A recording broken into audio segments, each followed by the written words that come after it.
கோவையில் நகைக்கடை உரிமையாளரின் காரை கேரள மாநிலம் வழுக்கல் பகுதியில் இருந்து தனிப்படை போலீசார் தற்போது மீட்டிருக்கிறது. கோவையில் நகைக்கடை உரிமையாளரிடம் 1.25 கிலோ தங்கம் கொள்ளையடிக்கப்பட்ட வழக்கில் தற்பொழுது கார் மீட்கப்பட்டிருக்கிறது.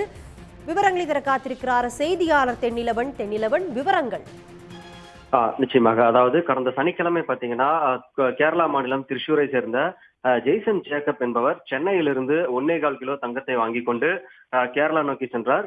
தனது காரில் கேரளா நோக்கி சென்ற போது எட்டிமடை, அதாவது தமிழக கேரள எல்லையில் இருக்கக்கூடிய எட்டிமடை பகுதியில அவரது காரை லாரியில் வந்த ஒரு மர்ம கும்பல் வழிமறித்தது.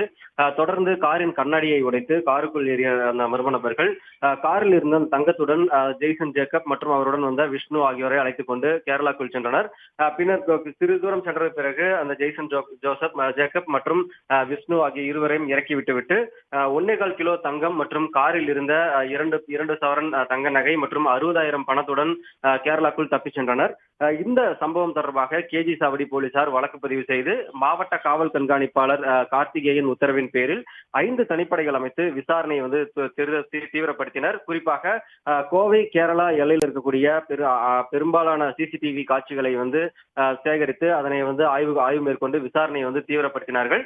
இந்த அடிப்படையில் தான் நேற்று அந்த கடத்தல்காரர்கள் வந்த லாரி, கேரளா பதிவின் கொண்ட லாரியானது கண்டுபிடிக்கப்பட்டது. இருப்பினும் கேரளாவிலேயே முகாமிட்ட தனிப்படை போலீசார் தொடர்ந்து விசாரணை மேற்கொண்டு வந்த நிலையில நேற்றைய தினம் கேரளா மாநிலம் வழுக்கல் பகுதியில கார், அதாவது அந்த நகைக்கடை உரிமையாளரின் காரானது கண்டுபிடிக்கப்பட்டிருக்கிறது. அந்த காரின் பாத்தீங்கன்னா கண்ணாடி உடைக்கப்பட்டிருக்கிறது. மேலும் அந்த காரில் இருந்த தங்க கட்டிகள், அதே போல 2 சவரன் செயின் மற்றும் 60,000 பணத்துடன் அந்த மர்ம கும்பலானது தப்பி சென்றிருக்கிறது. இருப்பினும் அவர்கள் வேறு வேறு வாகனங்கள்ல மாறி அங்கிருந்து தப்பி சென்றிருக்கலாம் என்ற கோணத்தில் தற்போது தனிப்படை போலீசார் தீவிரமாக விசாரித்து வருகிறார்கள்.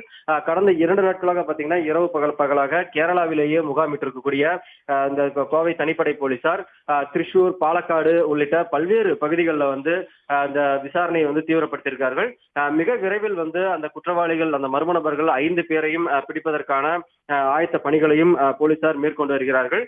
மேலும் இந்த சம்பவம் தொடர்பாக ஏற்கனவே கேரளா மாநில போலீசாருடன் ஒரு பேசி பல்வேறு பகுதிகளில் கேரளா போலீசாரும் வாகன சோதனையிலும் ஈடுபட்டு வராங்க.